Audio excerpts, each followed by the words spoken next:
Muy buenas tardes. Bienvenidos a la jornada de ética ITLA 2024, que como cada año organiza nuestro Centro de Ciencias Básicas y Humanidades. En esta ocasión, bajo el lema Implicaciones éticas de la inteligencia artificial, mentes digitales, corazones éticos. Esta jornada tiene el objetivo de explorar las implicaciones éticas en el campo de la inteligencia artificial, proporcionando a los participantes una comprensión profunda de los desafíos y oportunidades éticas que esta tecnología presenta. A continuación, daremos inicio a la conferencia Privacidad y protección de datos, uso de datos y su relación con la ética, a cargo de nuestro conferencista invitado, Augusto de los Santos. Augusto se distingue por su sólida formación y trayectoria profesional en el ámbito de la estadística y la economía. Licenciado en Economía por la Universidad Autónoma de Santo Domingo, UAS. Ha enriquecido su perfil con un máster en Business Intelligence en Big Data de la EOI y una especialidad en Estadística aplicada a los negocios del INTEC. Actualmente se desempeña como subdirector general de la Oficina Nacional de Estadística ONE en República Dominicana, habiendo contribuido significativamente en diversas capacidades, incluyendo como director de Estadísticas Económicas y encargado de la División de Infraestructura, Estadística y Encuestas Económicas. Su experiencia se extiende más allá de la ONE, ocupando roles de liderazgo y consultoría en el Consejo Nacional de Competitividad y el Banco Dominicano del Progreso. Comprometido con la formación académica, imparte cursos en Economía y Análisis de Datos en la Universidad APEC y en la Pontificia Universidad Católica Madre y Maestra, respectivamente. Es autor de numerosas publicaciones que abordan temas desde el mercado laboral dominicano hasta el impacto de Uber en el sector de taxis del país. Damas y caballeros, recibamos a Augusto de los Santos.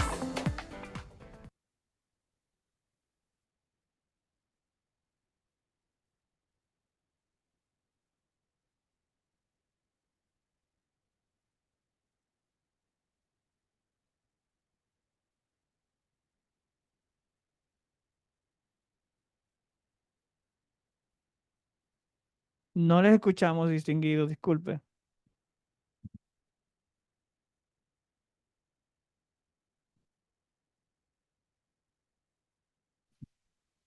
No. Ahora sí. Ok, perfecto. Muy buenas tardes. Muchísimas gracias por la invitación a esta tan importante actividad que, bueno, me honra estar aquí. Me da mucho honor, mucho orgullo como profesional, como economista, pero también como una persona que ha estado vinculada a la toma de decisiones y al uso de información para la toma de decisiones. Y bueno, desde el quehacer estadístico, pues nosotros vamos manejando eh, en nuestro día a día, estamos muy influenciados por lo que es la ética y la importancia de la ética como una figura que nos puede permitir tomar buena decisión a través de las informaciones estadísticas que tenemos en nuestras manos.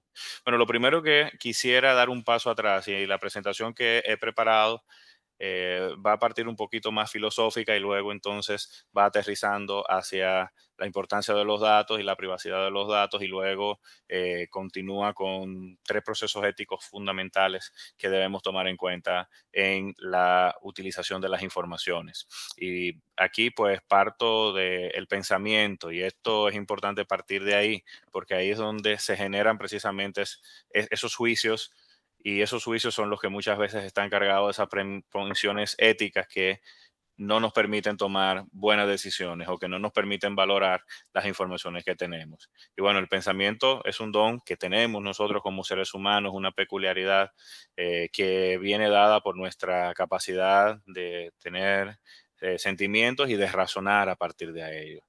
El razonamiento, pues, nos permite intuir, nos permite ir más allá de, de los elementos obvios que vamos, digamos, de alguna manera viendo en nuestro proceso, en nuestra interacción con el entorno.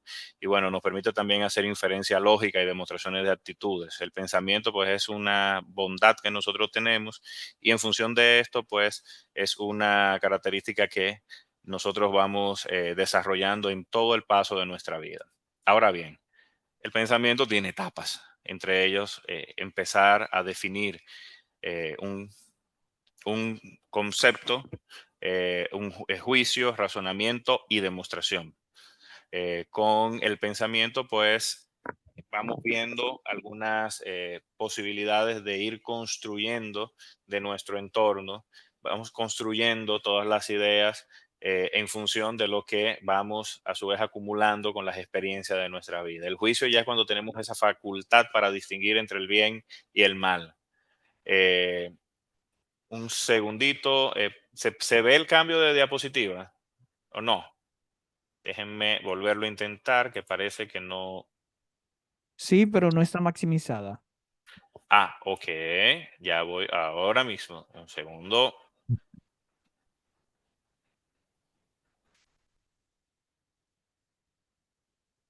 Ahora, sí se visibiliza. Perfecto, y disculpen. Se ve, pero no está compartiendo la pantalla principal, o sea, la pantalla amplificada. Lo que está compartiendo es todo el esquema de PowerPoint. Entonces, en la parte de Ok, compartir, verifique la que está justamente completa en los cuadritos que le presenta a la hora de compartir. listo. Y al Ahora, seleccionar, pues, listo. ok, me dijo compartir, que tenga la parte completa al momento de compartir. Ok, Presione al PowerPoint Max del F5 o amplíe. ok, Y ya luego tengo el vaya a Zoom, alterna Tab, y cuando le dé compartir va a ver la diapositiva ya abierta. Alternate Tab y selecciono el zoom. Uy, me cambió, creo. Vamos a ver un segundito. Alternate Tab, Alternate Tab. Uy, me está dando un errorcito. Un segundo. Ya.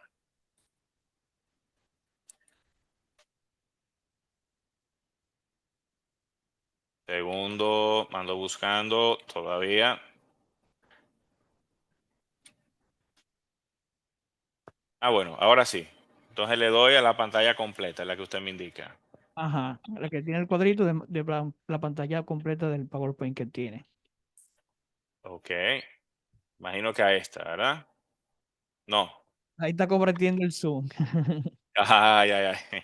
Otra vez, nuevamente. Verifique A los la cuadritos, ventana. Ujú. el PowerPoint que Ah, tiene. pero yo la tengo en una pantalla aparte. Ok. En la Seleccione pantalla entonces. 2. Ahí sí. Ahora sí. Excelente, ahora sí, gracias. Gracias a usted por el apoyo. Bueno, pues entonces, primero esa concepción que hemos mencionado, luego esa facultad de hacer juicio.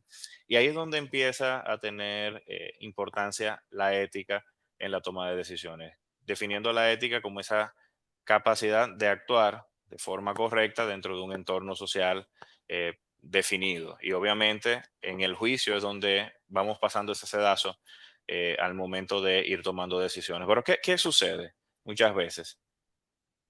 Que el no tener fortalecidos los elementos de ética, cuando estamos en esta etapa analizando informaciones, pues nos podemos convertir en personas que no valoricen digamos, esa importancia de cuidar los detalles, detalles como la privacidad de la información, detalles como el hasta dónde puedo entregar una data que tengo disponible, o detalles que van desde entregar conclusiones que no necesariamente vayan alineadas a lo que efectivamente investigué. Aquí pues hay muchos casos que podemos argumentar, tomar tiempo y verlo. Hay casos muy famosos como lo sucedido con aquella empresa de Data Analytics de Facebook y cómo de alguna manera influyó en la situación de las elecciones del 2016 en Estados Unidos y luego todo eso cómo se convirtió en un boomerang para la propia empresa y luego para muchas personas que empezaron a reclamar el uso de sus datos que no lo habían autorizado específicamente y si lo habían autorizado lo habían hecho a través de un check, de un point, que de esas letras de contratos pequeños que normalmente las personas no leemos y son los que al asumir el uso de alguna aplicación, pues muchas veces le estamos dando permiso para que actúen de esa manera. Ahora, ¿dónde se circunscribe todo esto? ¿Hacia dónde se mueve todo esto, se mueve a un uso indebido de data personal, de información de personas que no debió ser utilizado y que definitivamente, si bien tenía un fin analítico muy bueno y de hecho dio resultado que permitió cambiar la influencia electoral en ese momento, la verdad es que rompía con todos los pronósticos y con esa ley de acceso, de libre acceso a los datos personales y de uso de los datos personales de las personas, tanto de la legislación europea, que fue donde inicialmente se marcaron algunos hitos elementales y donde ha seguido toda una corriente de pensamiento que enfrenta el uso de redes sociales y de aplicaciones específicas, como también en otras legislaciones como la propia estadounidense y ahora pues todo el desmadre del debate que está en las redes, si se elimina o no a nivel congresual, el tema del TikTok y el tema de otras redes específicas. Bueno, luego en ese razonamiento y la demostración, pues de alguna manera ambos ya requieren de esa formación ética y de un manejo ético al momento de procesar los datos.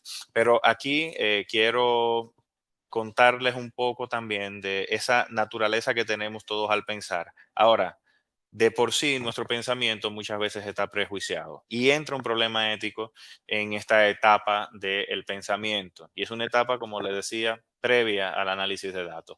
¿Cómo entra este problema ético? Este problema ético viene porque muchas veces al momento de indicar o identificar cuál es la pregunta que quiero o sobre la que quiero reflexionar, pues me baso en mis prejuicios.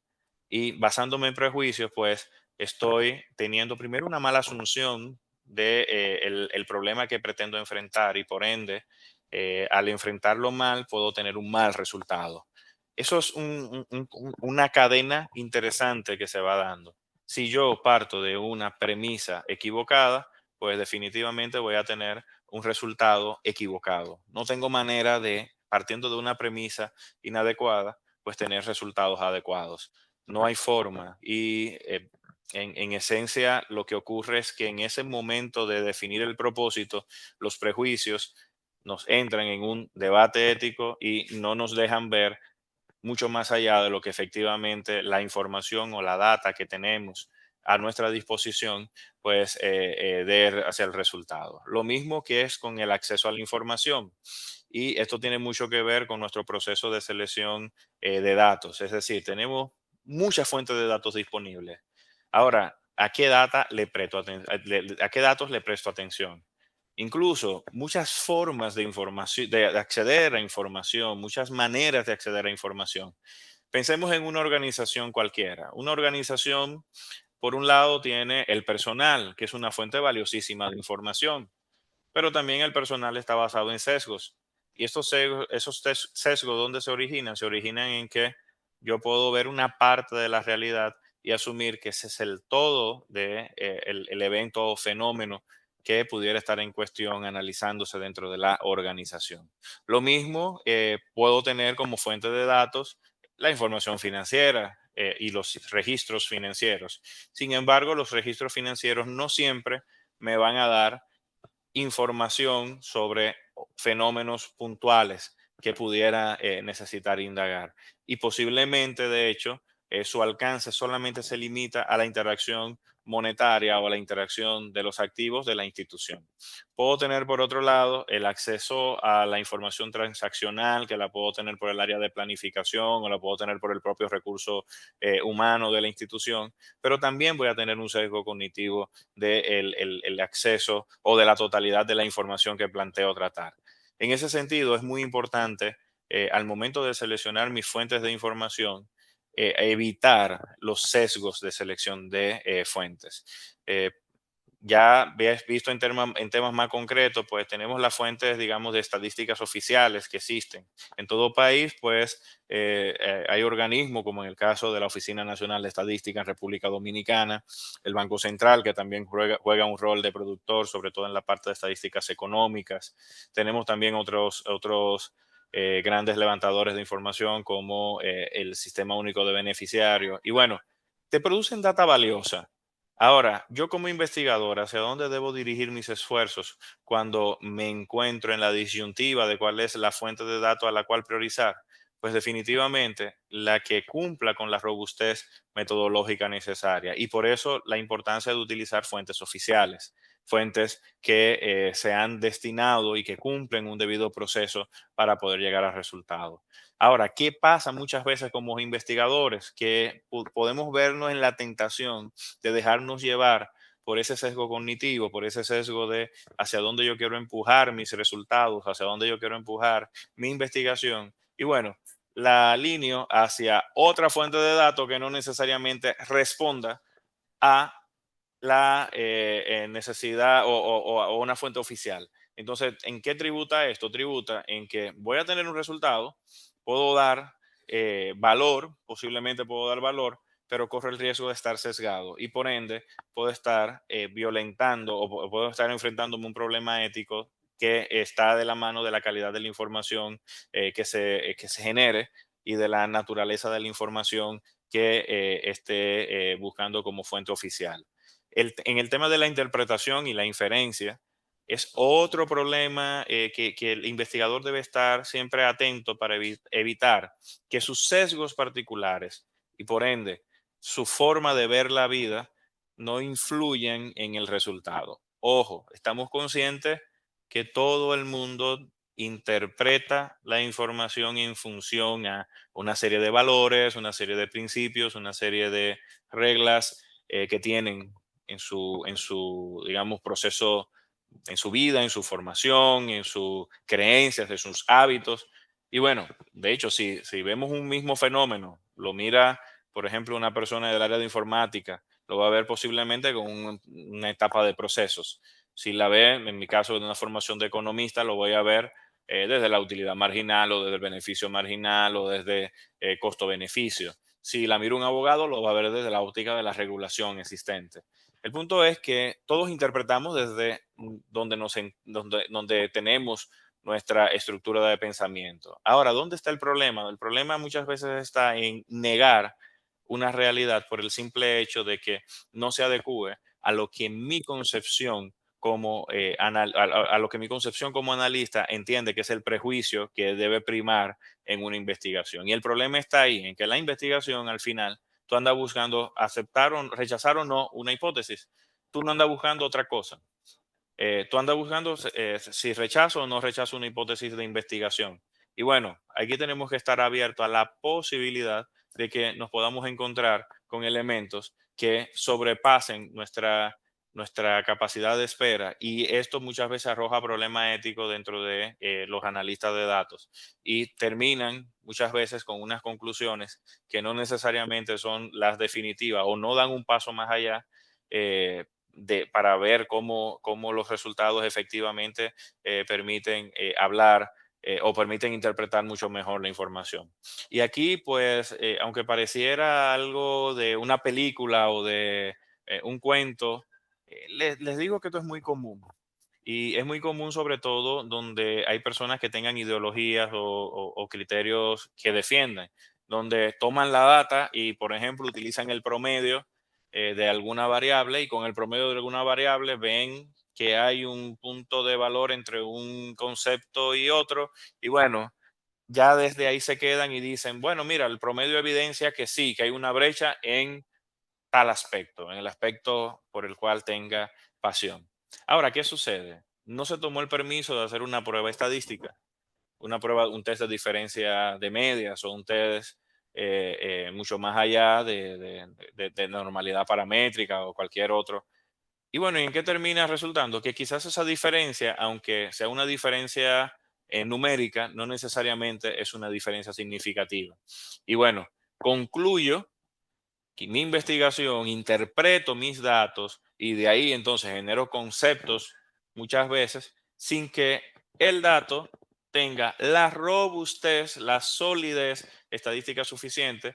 Y bueno, ya ahí me encuentro con un problema que muchas veces ni siquiera sale a la luz. Muchas veces se asume como un dado y entra como una suposición.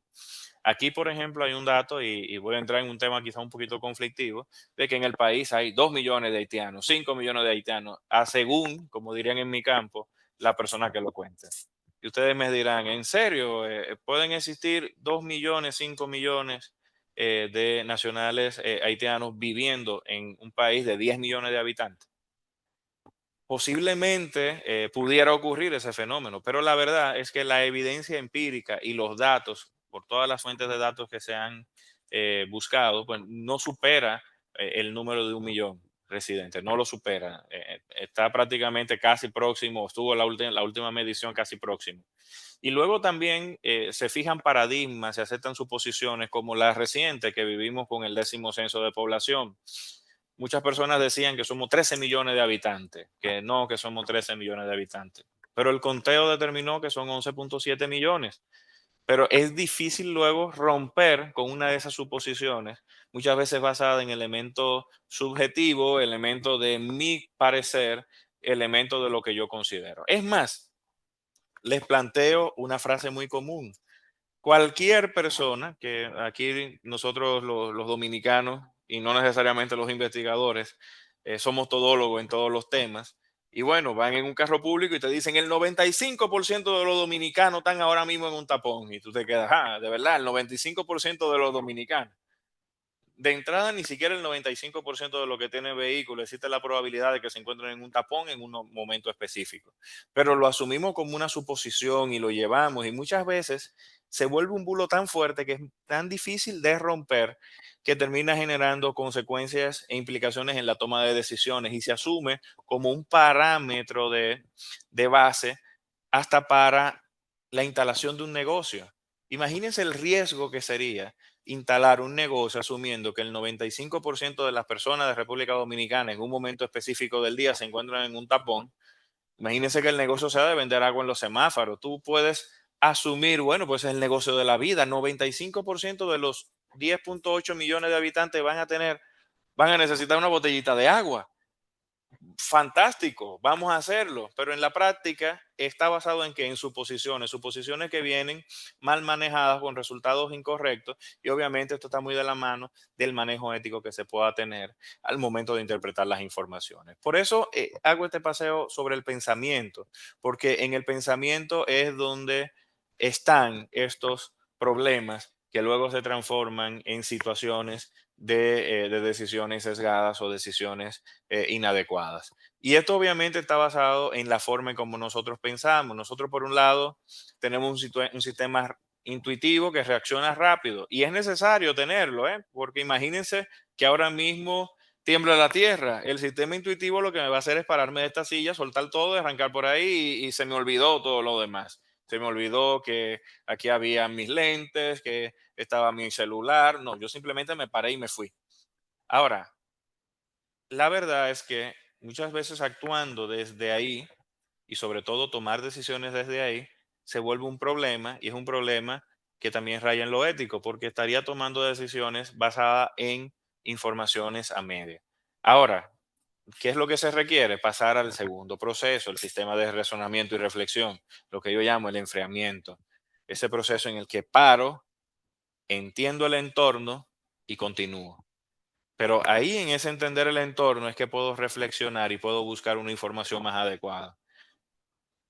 Las empresas nos pagan a los que estamos vinculados al análisis de información, pues precisamente para que nos tomemos ese espacio de razonamiento reflexivo.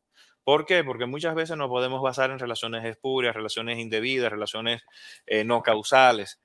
Podemos asumir, como hay algunos ejemplos en libros de estadísticas, cuando tratan de explicar el concepto de correlación y de relaciones que ocurren, pues, cuando tú miras la correlación, un investigador en un momento hizo una correlación entre las lluvias en el Brasil y la producción en la Amazonía del Brasil y la producción de naranjas en la Florida. Bien, dio los datos que evidencian que hay una relación directa, de que cuando llueve mucho en la Amazonía hay mejores naranjas en la Florida. Perfecto. Pero la verdad, ¿hace sentido crítico, sentido lógico? Pues no, no hace ningún sentido crítico, ningún sentido lógico. Entonces, ¿qué pasaría si yo tomo decisiones desde mi pensamiento intuitivo cuando las empresas me piden que vaya un poquito más allá y le dé razonamiento de lo que yo voy encontrando en mi explotación de los sistemas de información? Pues yo estaría dando decisiones inadecuadas, que las empresas estarían tomando malas decisiones. O el gobierno, decirle al gobierno que un programa, porque yo salí por la calle y me di cuenta que hay muchas personas que en mi entorno necesitaban, qué sé yo, una cachucha porque tenían que caminar y cogían mucho sol, y de ahí a llevarle a un ministro o al presidente de la República una propuesta de que vamos a hacer un plan nacional de producción de cachucha y en salir a regalarla en ese plan nacional de producción de cachucha, pues podría ser un problema bastante complejo de manejar, porque estaría invirtiendo presupuesto que se pudo destinar para educación o para la salud en algo que posiblemente por mis sesgos al momento de yo seleccionar la fuente de información o al momento de sustentar el dato, pues ese sesgo pues me terminaría quitando la oportunidad de mejorar el país en otra cosa o quizás en otra idea mucho más creativa. Entonces, por eso la importancia de nosotros que somos solicitados para analizar los datos, tomarnos ese tiempo de razonamiento y hacer que ese razonamiento vaya de la mano con lo que eventualmente puede ocurrir. Y eso sí se puede entrenar. Se puede entrenar nuestra mente de que en momentos de crisis, ante tal estímulo, la reacción podría ser tal cosa. Ahora, hay una situación que ocurre y es que siempre hay problemas que nosotros debemos resolver.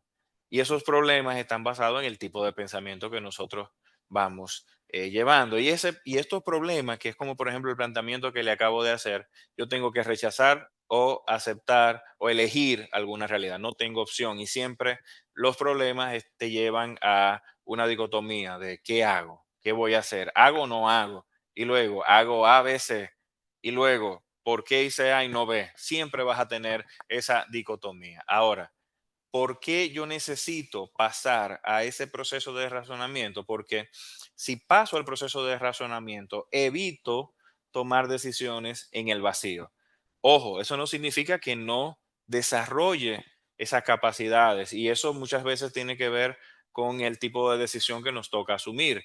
Pero debo tomarme mi tiempo de reflexión una vez me enfrente a los datos para que los datos sean los que me hablen adecuadamente de cuál es el camino a seguir para una toma de decisión. Y obviamente el razonamiento reflexivo me permite llegar a ese nivel de satisfacción porque me permite evaluar las alternativas. Y es algo que muchas veces distamos los que estamos en el área de estadística con los colegas del área de informática. ¿Son robustos los procesos del área de informática? Sí, pero a donde yo les invito, que no es necesariamente es una técnica, sino que hay que pensar en la ciencia que hay detrás. Y la ciencia les va a llevar a la teoría. Entonces, siempre que tengamos relaciones de algún proceso de interacción de base de datos, un cruce de variables, una interacción de variables, pues busquemos cuál es la teoría en la cual subyace esa relación. Y esa es la que va a permitir dar el salto del por qué es importante el uso de metodologías automatizadas vinculado a la teoría que está detrás. Hace aproximadamente una semana, 2 semanas, estuve visitando una experiencia en el Instituto ISEX España Exportación e Importación. Es una agencia similar a lo que es aquí Pro Dominicana, de promoción de la inversión, perdón, en España y promoción de la exportación de España. Y tuvimos la oportunidad de conversar con un matemático y ese matemático desarrolló todo un esquema de análisis de información basado en tratar de entender cómo se comportan las empresas exportadoras mujeres versus cómo se comportan las empresas exportadoras hombres, tratando de ver si existían trabas en la forma en que interactuaban, en el acceso a mercado, en la naturaleza propia. Y esto obviamente porque iba muy de la mano algunos procesos que para la economía española eran muy mencionados, donde se decía que las mujeres dirigiendo empresas, pues definitivamente eran mujeres que tenían más trabas para poder avanzar en sus procesos y demás. Para poder tomar decisiones, él se tomó varios años tratando de ver la vinculación teórica y la vinculación práctica, que era la empírica la que le daban los datos. esa relación. Entonces, trató de ir probando cada una de las hipótesis en cada una de las etapas de interacción de información. Y se basó en 90.000 empresas, en hacer un modelo con 90.000 empresas inicialmente. Luego lo está expandiendo ahora para 1.1 millón de empresas que hay en la economía española. Resultados, pues uno de los resultados más reveladores ha generado la roncha más grande en todo el proceso analítico, y por eso les digo, el proceso de pensar desde un sesgo una conclusión que no necesariamente se obedezca a la evidencia empírica. ¿Y cuál era ese sesgo? Ese sesgo era que efectivamente existían brechas en las empresas exportadoras y que las mujeres que dirigían empresas exportadoras eran bloqueadas. Esto es para la economía española, no hablo de que sea el caso de la economía dominicana. Aquí hay que hacer los modelos y determinar. ¿A qué conclusión él llegó? No, el problema no está en quién dirige.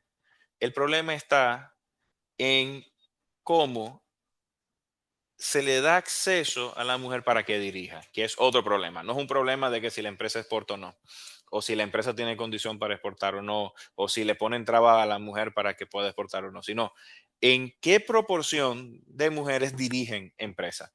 Y eso ya es un tema de techo de cristal que sí hay que trabajar. O sea, es un tema de bloqueo de que posiblemente hay que trabajarlo desde otra óptica de política pública, no necesariamente desde una óptica de fomento a la exportación, aunque puede existir programas que efectivamente sí apoyan, como de hecho ellos así tienen. Y eso les ha permitido reenfocar la política y dedicarse a otros aspectos de más relevancia. Porque, ¿qué es lo que sucede? Las empresas exportadoras por lo general son las más grandes, las de más tamaño, las de mayor volumen. Y al final, ahí lo que importa es show me the money. A mí no me importa que eso seas hombre o mujer. Si tienes la competencia, perfecto, muéstrame la rentabilidad. Punto. Si lo lograste, amén. Si no lo lograste, pues gracias por participar y seguimos buscando otra nueva persona que me dirija el proceso. Entonces, eso es una importancia de ver cómo los datos permiten ir cambiando paradigmas, pero también esto no deja de evidenciar que existe unas brechas, pero que las brechas no están necesariamente apuntando, o la solución de la brecha debe estar apuntada a donde realmente está el problema y no a donde yo creo que debería estar el problema. Entonces, obviamente, ya esto lo hemos mencionado, ¿no? Que es en ese uso de razonamiento y obviamente esa prueba de evaluación de la información existente, pero me quiero detener aquí en este sistema intuitivo o el sistema operativo básico. Como ustedes vieron en el sistema reflexivo, pues yo me tomo mi tiempo para tomar decisiones.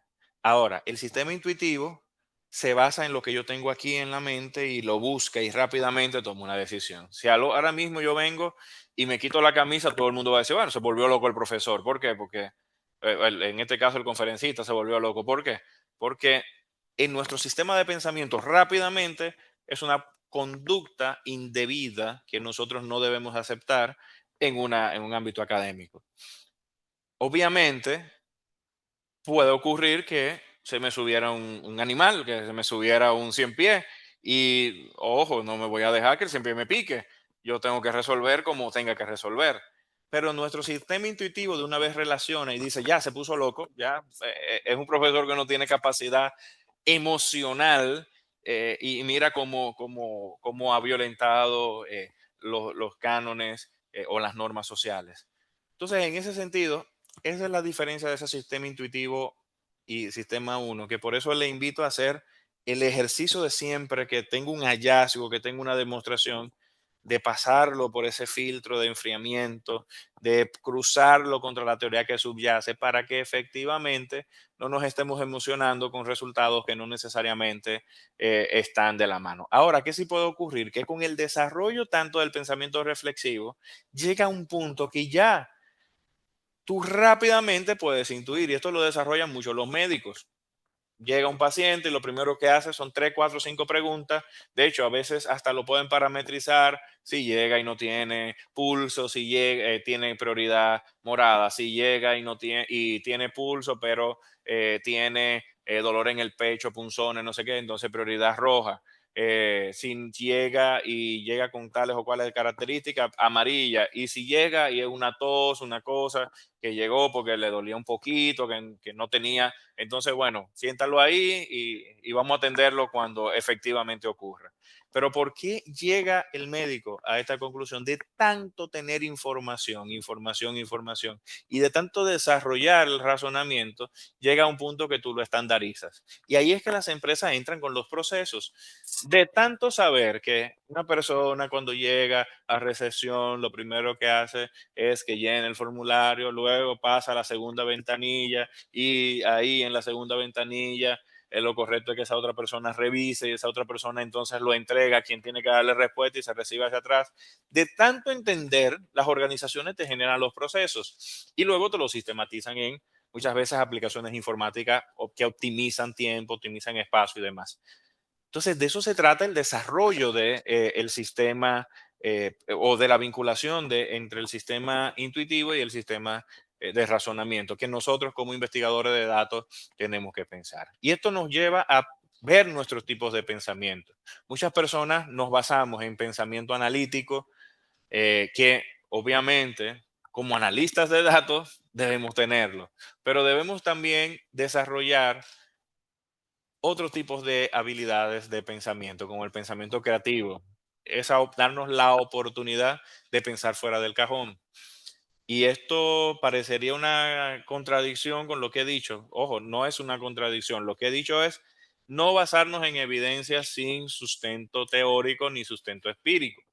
Cuando hablo de pensamiento creativo es darnos la oportunidad de pensar de otra manera. Eh, Ayer, por ejemplo, pasé por una mesa en una actividad que teníamos y habían un grupito jugando el jueguito de Cerito y Cruz. Algunos le dicen gato y X y cero y demás. Y recuerdo que me preguntaron que cómo yo gané tan rápido. Y la respuesta que yo le di fue, bueno, simplemente las personas siempre están acostumbradas a jugar en el centro. Y al estar siempre acostumbrado a jugar en el centro, su capacidad de análisis, lo que tienen ahí grabado en el pensamiento intuitivo y en el razonamiento como tal, es que si juegas en el centro me voy a una esquina, si voy a una esquina le bloqueo acá y siempre se bloquean los juegos. Tú te das la oportunidad de pensar diferente. Yo empecé fuera del centro. Ya él no encontraba qué hacer y cuando vio mi segunda jugada ya ahí se definió la mano. No es que yo sea un genio, simplemente como yo he jugado tanto desde niño, jugué tanto ese juego, me di la oportunidad de ver otra forma de pensar creativa. Y miren que no es mi pensamiento más fuerte, el creativo. Las personas más analíticas solemos ser más encerradas y más difícil de abrirnos la creatividad. Pero la creatividad siempre nos va a dar una nueva opción, una nueva salida. El pensamiento crítico es que pues necesariamente es interesante para incluir, y aunque aquí hay un error en la diapositiva que me acabo de dar cuenta, el último es pensamiento sistémico. El crítico pues toma todo lo que va ocurriendo y lo trae y dice, bueno, el que hace la pregunta necia, el que te dificulta la vida, el que en el trabajo todo está bien y todo el mundo está de acuerdo, sí, nos vamos por la derecha, y él viene y dice, ¿por qué por la derecha? ¿Y por qué no nos vamos por la izquierda? Esa persona es clave para evitar sesgos en toma de decisiones dentro de una institución y sesgo en toma de decisiones en el análisis de una data. Ese colega que me complica, que me mira el proceso de una manera muy diferente a la cual yo lo estoy viendo. Ese es el momento en que tú tienes la oportunidad de chocar contra una piedra y decir, bueno, entonces, ¿cómo mejoro? ¿Qué es lo que está sucediendo? Y luego el sistémico ve el todo, comprende todo lo que va ocurriendo y unifica todas las partes. Entonces, ese por lo general es el pensamiento del gerente general de un proyecto, de el senior de un proyecto, porque trata de ver todas las aristas pequeñas y cómo se conjugan. El analítico, en cambio, trata de ver todas las analíticas por partes. Ve una partecita, las resuelvo. Voy a la siguiente y las resuelvo. Y eso está bien, no está mal, porque resolviendo todas las partes puede llegar al todo. Pero el sistémico trata de ver el bosque, trata de ver el todo. Y a veces el que dice, no, no, no, no muevas ahí, porque si mueves eso vas a mover la torre de naipe y se va a caer todo.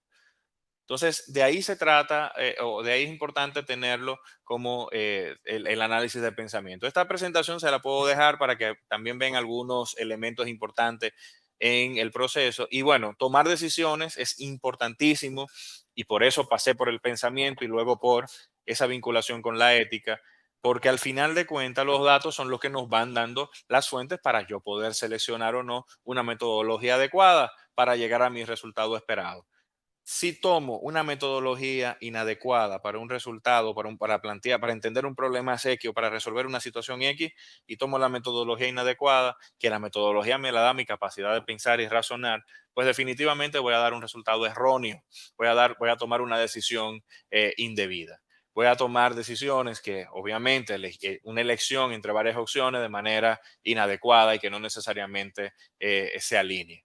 Por eso tengo que estar muy consciente de cuáles son mis alternativas, analizarlas y entenderlas, pasarla por ese sedazo de que mis alternativas no son lo que yo quiero que prime, sino lo que efectivamente se necesita dentro de la organización, dentro del proyecto o dentro del proceso de análisis de la data, y que apunten al objetivo que va a solucionar el problema, pasándolo por esas etapas. Esa primera de inteligencia, que es donde yo recupero los datos, busco las informaciones que existen, donde yo diseño cuál es la herramienta con la que voy a trabajar, donde yo selecciono cuál es la alternativa que mejor se ajusta a los resultados que estoy esperando. Luego la implanto en la organización o en el proyecto y decido, bueno, mire, esta es la metodología que mejor resultado me va a dar. Y por último, me tomo el permiso de revisar, de evaluar. Un permiso que no siempre nos tomamos los que estamos vinculados con el análisis de información.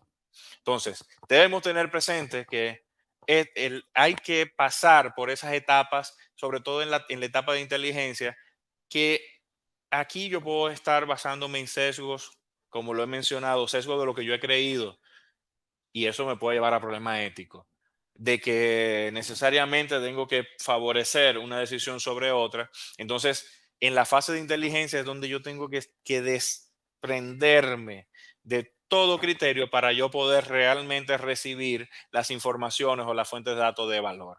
En la fase de diseño y la fase de selección, pues definitivamente ya aquí depende mucho del conocimiento previo que pueda tener y de las habilidades de pensamiento que pueda desarrollar.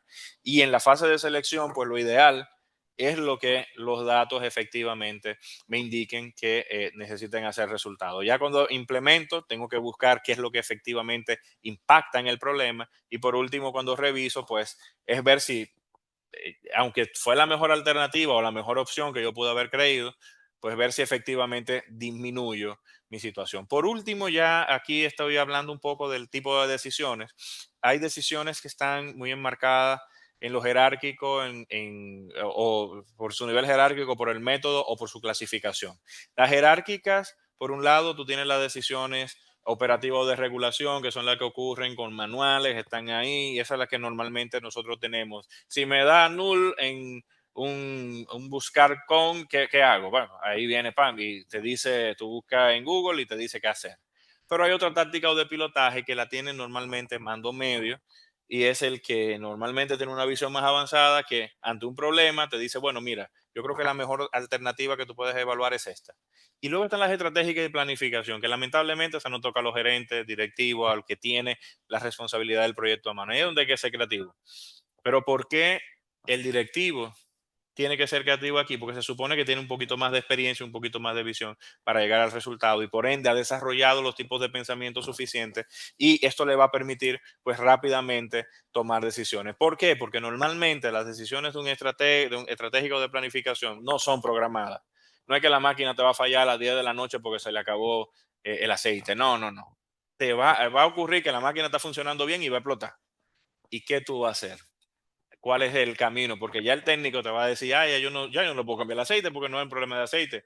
¿Qué hago? Entonces ahí es donde entra esa capacidad de ir vinculando. Aquí les explico cada una de ellas, y obviamente el tipo de decisión va a depender de la certeza de la información, del tipo de información que tenga, y eso me va a definir un riesgo. Si yo tengo información, una decisión con una información de bajo riesgo, y a su vez tengo una información clara, exacta y completa, pues posiblemente yo no falle. La decisión que voy a tomar no va a fallar. Ahora, si yo tengo una decisión con riesgo alto, con información nula o escasa, pues definitivamente usted se va a enfrentar a un problema de incertidumbre. Y en esos problemas de incertidumbre, donde tú necesitas información adecuada, es donde tú tienes que quitarle todos los sesgos posibles a lo que he hecho referencia, sobre todo todos los problemas éticos que muchas veces los datos nos dan. ¿Y cómo son estos problemas éticos? Muchas veces el utilitarismo, es decir, no buscamos el bien para la mayoría, sino que buscamos la decisión de lo que efectivamente yo entiendo que debería ser. Entonces, esto puede generar un problema ético en la decisión es un problema ético en la decisión que a su vez puede generar un problema ético mucho más allá del resultado de la operación del negocio. En los derechos, que muchas veces pretendemos privilegiar una posición por encima de otro, no respetar los derechos básicos de los demás, o también ocurre, como mencionaba el caso de famoso de Cambridge Analytica, que salió en todos los medios de comunicación y que hay incluso documentales, incluso en Netflix me parece que hay un documental que trata el tema. Si yo no te di permiso a usar mi dato, no lo, porque lo estás usando. Si no te doy la autorización, ¿por qué? ¿Por qué tomarnos unas atribuciones que no nos corresponden? ¿Por qué escucho tu aparato si no tienes permiso para escucharlo? Y asimismo, la justicia, que obviamente tú esperarías que todos los beneficios, todas las personas tengan beneficios y costo o una distribución equitativa de los beneficios que puedan recibir en la sociedad. Pues, por mi parte, no sé si tienen algún punto, algún aspecto. Sí, muchísimas gracias.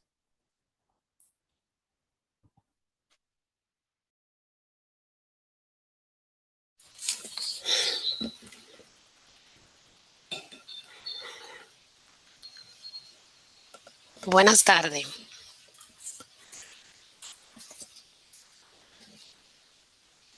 Muy buenas tardes. Se escucha, se escucha, se escucha. Buenas tardes a las autoridades del ITLA. Buenas tardes a Librada O'Neill, encargada del Departamento de Ciencias Básicas. Buenas tardes, mis queridos compañeros docentes y mis estimados estudiantes.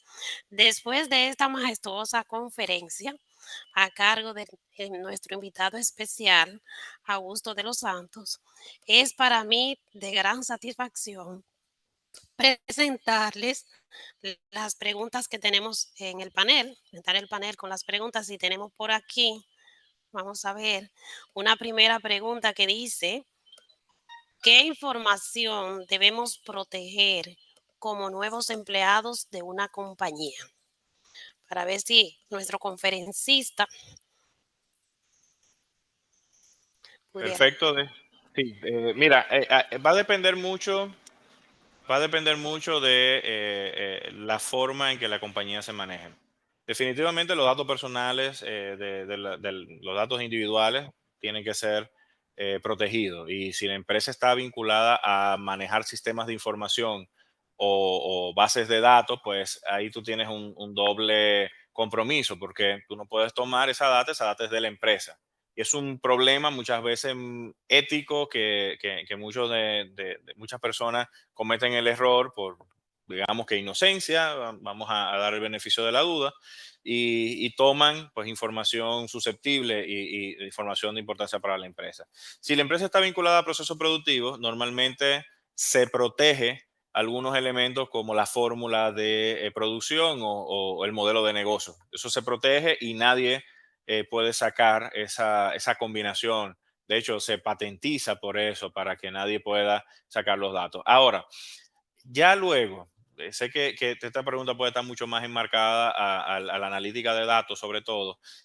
Ya luego, hay datos, por ejemplo, teléfonos de la persona, información susceptible respecto a la condición de las personas. Una muestra de ella es que hay bases de datos que te permiten identificar si la persona tiene alguna enfermedad infectocontagiosa.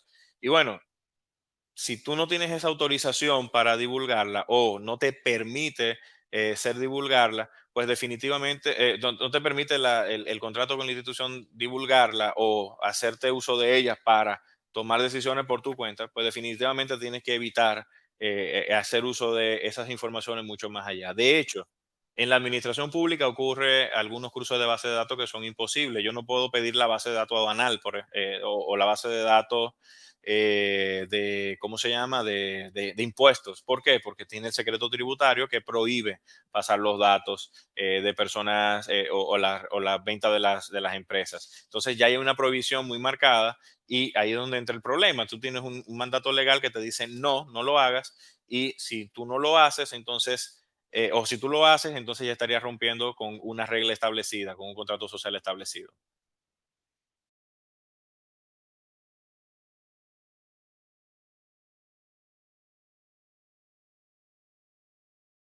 Bien, hay otra pregunta y dice, pensé que era dirigido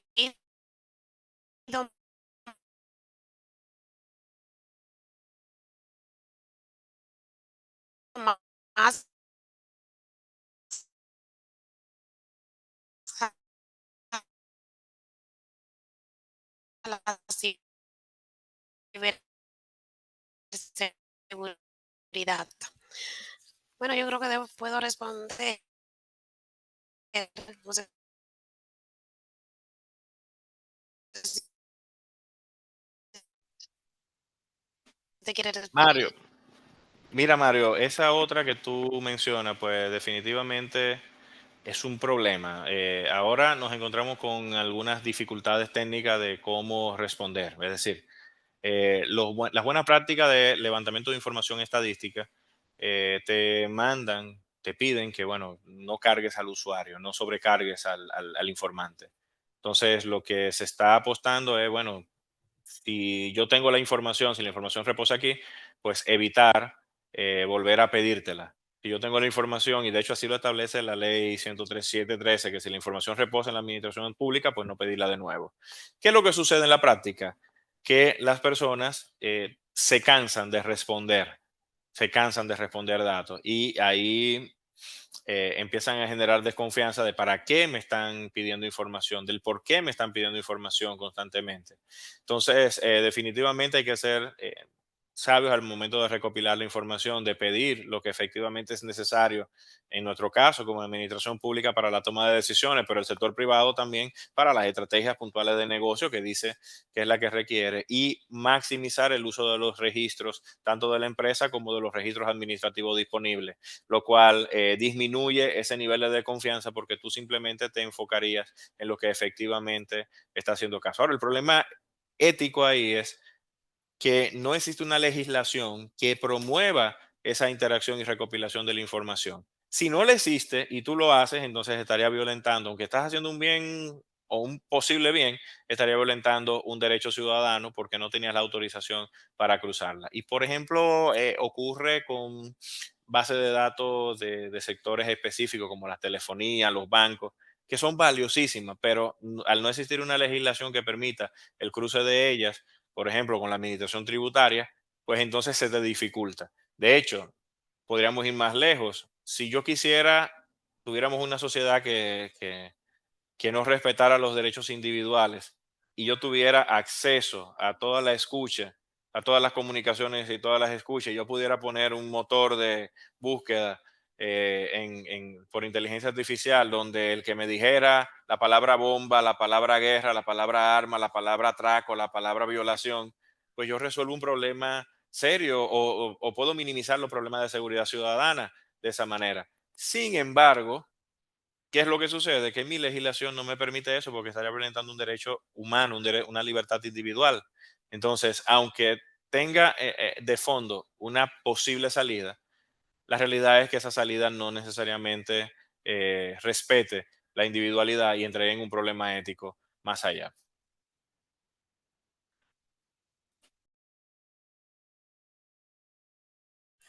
Muchas gracias al señor Augusto de los Santos, nuestro conferencista, por su participación en esta conferencia de nuestra 21ª edición de la Jornada Ética, bajo el lema Implicaciones éticas de la inteligencia artificial. Gracias a las autoridades del ITLA por mantener continuamente este tipo de actividad, que es de mucho provecho para todos, pero muy especialmente para nuestros jóvenes en este mundo tan distópico en que se vive en el día a día. Eh, Gracias también a todos ustedes, a todos los participantes, a los colegas docentes, a los estudiantes por su atención.